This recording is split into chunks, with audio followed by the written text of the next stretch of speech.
Hello guys, welcome to another beautiful edition of the KOKO in Naija. And as you know, my name remains Nosal Keltins. With me on the show is... Hi guys, this is Adeyemo and you're welcome again to the KOKO in Naija. Yeah guys, so last week we discussed about the Sunday Igboho's arrest in Benin Republic, and building on it this week, we're taking it from another side. Finally, he has his day in court. Yeah, from Sunday Igboho finally has his day in court.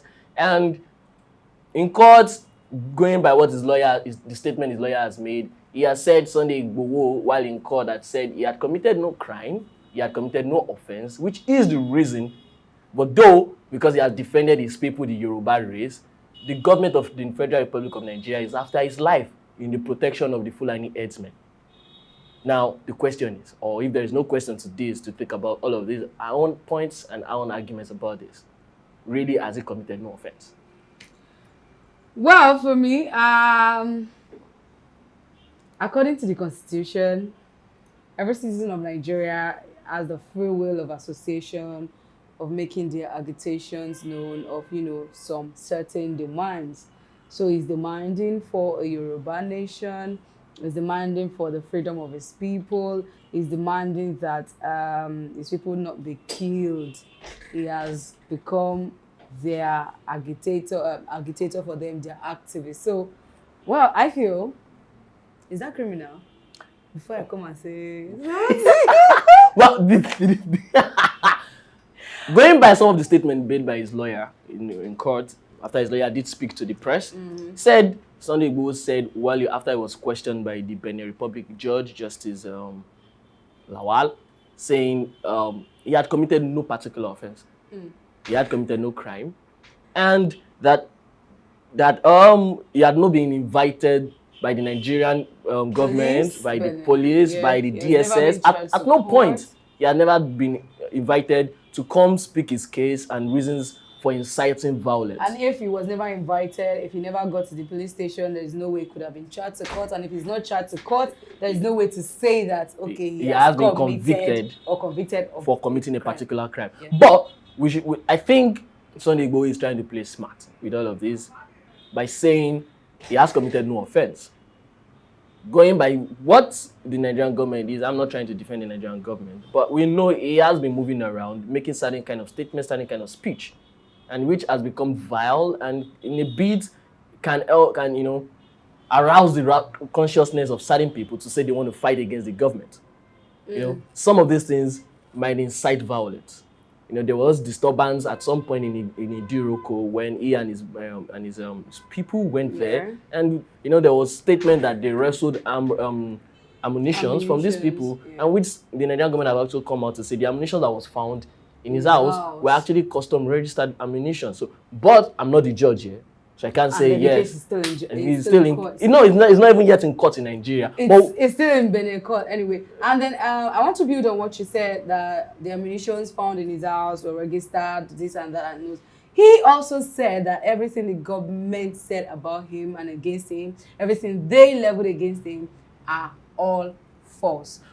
His lawyer didn't state, particularly if he was talking about the ammunitions, but he said, no, his lawyer said in court that everything that was leveled against him are false. And the only reason the government of Nigeria is after him, after his age, is because he was fighting for the Yoruba race. He was trying to be their savior.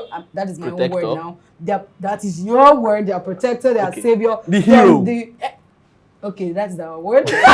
From the Fulani herdsmen, when there were these cases of killings in the southwest. So according to him, it did not say again, I'm stating that again, he did not say specifically whether it is about the ammunitions, but he said everything that was said about him are all false, and he's not a criminal. He doesn't have any criminal record. He has never ever committed a crime. Well, I think one thing we need to get clearly now is, going by the statement that have been made by his own lawyer, and the statement that has also been made by in court by the judge, has been is that this man, actually, Nigeria has not even made a request of extradition. So the media had led people on. Yeah, so the media had led people on a wrong notion by saying with the belief that it was going to be extradited. It was never supposed to. It wasn't. Nigeria hasn't even tendered the case. Nobody has represented the Nigerian government in court requesting for the extradition of Sunday Igboho. I guess the reason it is so is because it was about the time it was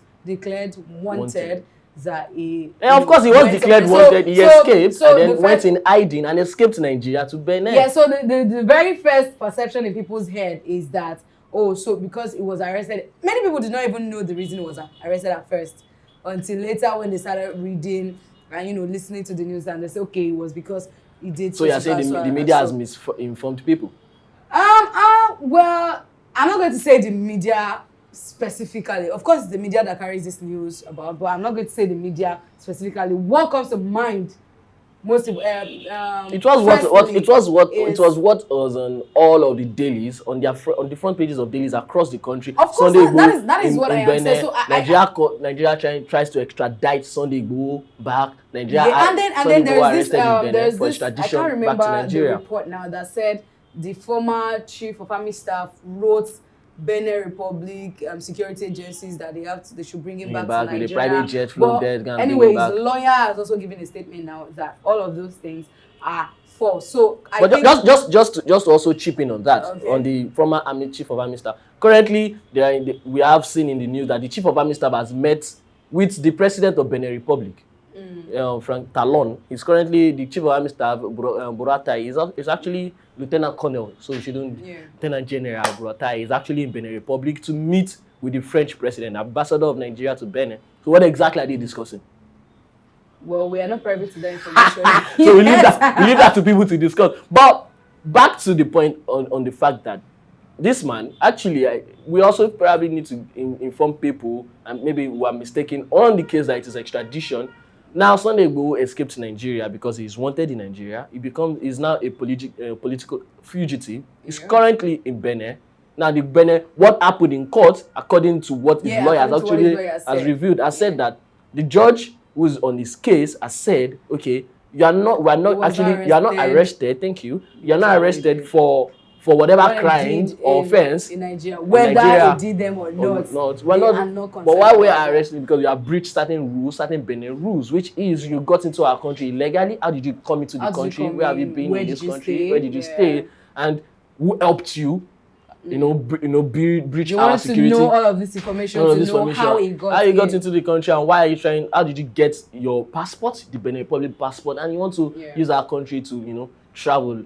So basically, that is why the Benin government has arrested him. So this is much more looking like maybe a case of deportation. Yeah, it is a case of deportation than extradition. Yeah, because if you are a person who's found a way into another country and you've been arrested in another country, you are going to be deported back to your own country, or they send you to their own jail. Yeah. So at the moment, that is the stalemate on which Sunday Igboho's case is at the moment, and we are going to continue to look out for more information as they break. Currently, we know the ambassador of Nigeria to Benin Republic is currently in Benin Republic, and certain people, the Afenifere, have accused the Nigerian government that the AGF, Abubakar Malami, and Buratai are the ones who are behind Sunday Igboho's chase or hunt. So we don't know. Whichever way it is. And we don't know what he's discussing with Talon in Benin. Exactly. But we know he's in Benin. And he is the ambassador from Nigeria. And then his own lawyer, Sunday Igboho's lawyer, said Nigerian government has not sent any representative to ask for his extradition. He was even saying, we're even surprised that a case that was linked to the Nigerian government has nothing to do with the government. That they have not said anything from Nigeria asking him to be brought back home. So I think we really need to put this out there again and again and again. His own lawyer himself said that perspective. That like today, we, usually when we come on the show, we are always saying, okay, what's your own opinion about this or not? But today we have just, come to analyze Sunday Igboho's day in court. And what led to it. Exactly. And what we probably will come of it. We, from our own understanding and analysis, now know, and we're saying it is not an extradition, it is a deportation case.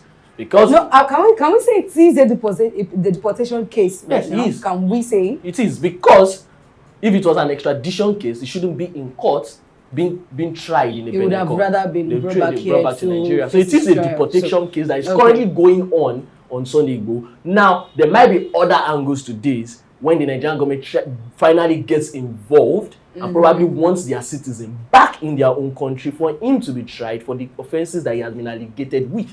But at the moment, in Benin Republic, he is on a deportation case. So my name remains Lawrence Nosal Keltins. As usual, we give you the basketballs, make you understand those gray lines in between all of the information out there. And we have done that today. No, we're not picking any side, Sunday, but we don't, if he's right or wrong. Yes, he has fought for a reason. He has a reason for saying what some of the things he has said.